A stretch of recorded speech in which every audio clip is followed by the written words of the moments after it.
But nonetheless, one of the big things that we have to do when we're working with elephants is prep for the work.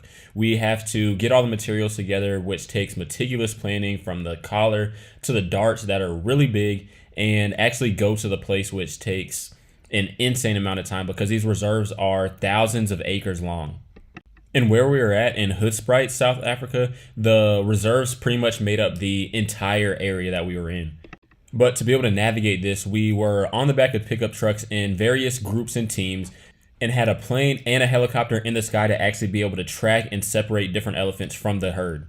Now, the first two orders of business when we find an elephant is to actually be able to, one, clear the area, but two, as you can see right now, actually flip the elephant over to its side. Because unlike us, the elephants don't have a pleural space, which is essentially a gap of air between the lungs and the body wall.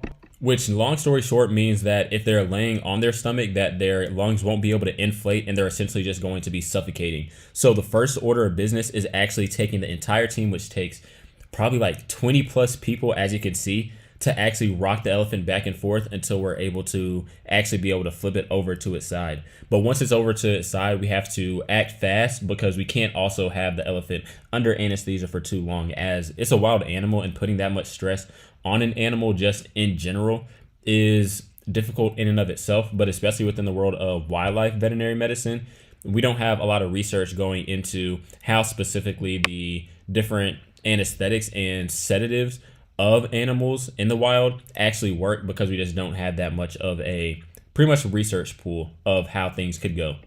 But as everybody else is doing their specific things, one of the things that we need to do is monitor the elephant.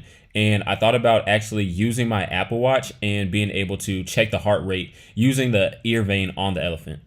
Which, of course, you could just feel it and then use a timer and then calculate it, but that's no fun. So why not use like an Apple Watch or a Fitbit or something just to make it a little bit more interesting? I feel like it's cool to be able to see the overlap between human medicine and technology and wildlife medicine.